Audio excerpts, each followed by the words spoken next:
இன்றே டவுன்லோட் செய்து உங்கள் ஃபேவரட் ஷோக்களை என்ஜாய் பண்ணுங்க. இல்லை, எப்படி இருக்க? நல்லா இருக்கேன்டா. நீ எப்படி இருக்க? அப்பா சௌக்கியமா இருக்காரா? தங்கச்சிக்கெல்லாம் சௌக்கியமா இருக்காளுங்களா? நல்லா இருக்காங்க. சரி, அதை விடு. இவர் என்ன தெரிஞ்சவரா? இப்படி தனியா மீட் பண்றதுக்கெல்லாம் ஏற்பாடு பண்றாரு? அதுக்கெல்லாம் ஒரு சித்து வேலை செஞ்சிருக்கலாம். சரி, ஏதாவது தகவல் ஏதாச்சும் கிடைச்சதா? ஆமா, ஒரு பெரிய பாம்பே கிடைச்சிருக்கு. டைம் பாம், ரொம்ப பெரிய டைம் பாம். இல்லை, என்ன சொல்லுத?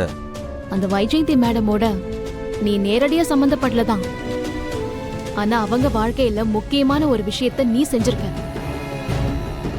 அதுவும் அவங்க உடைஞ்சு போற விஷயத்த நீ செஞ்சிருக்க.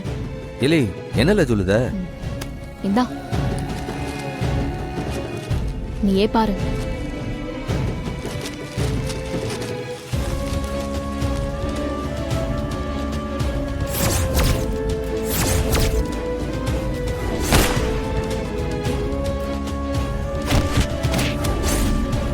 இல்லை, அந்த சுட்டுக்கிட்டு செத்த விரும்பம் போட்டதானே இது?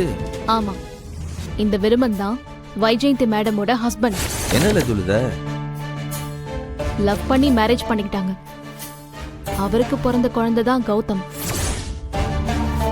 ஆக வைஜெயந்தியை பொறுத்த வரைக்கும் அவங்க வாழ்க்கையை நீ நாசம் பண்ணிருக்க.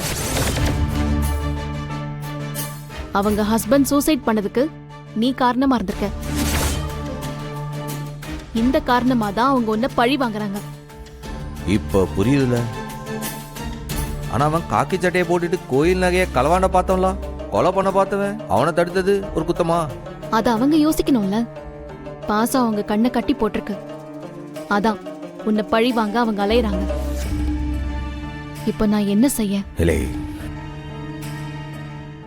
இனி ஒன்னும் வருத்தப்பட வேண்டாம்ல. இது இத்தனை நாள் நம்ம பிரச்சனையா இருந்தது. இது நம்ம பிரச்சனை மட்டும் இல்ல, இது என் அப்பா முருகனோட பிரச்சனையும் கூட. இனி நம்ம வருத்தப்படவே வேண்டாம். நீ நேரா போய் ரத்னா கிட்ட சொல்லு, அறிவு வெளில வரத்துக்கு நீ எந்த தடையும் கிடையாது. அவன் கூடிய சீக்கிரம் வெளில வந்துருவான்டி. எக்ஸாக்ட்லி. இதை தவிர வேற ஏதாவது எவிடன்ஸ் கிடைக்குமான்னு நானும் தேடி பாக்குறேன். சரி, நான் வரட்டுமா? சரியில்ல, உனக்கு வேற ஏதாச்சும் தகவல் கிடைச்சா உடனே சொல்லி அனுப்பு. சரி, சரிடா. அப்ப நான் வரேன்.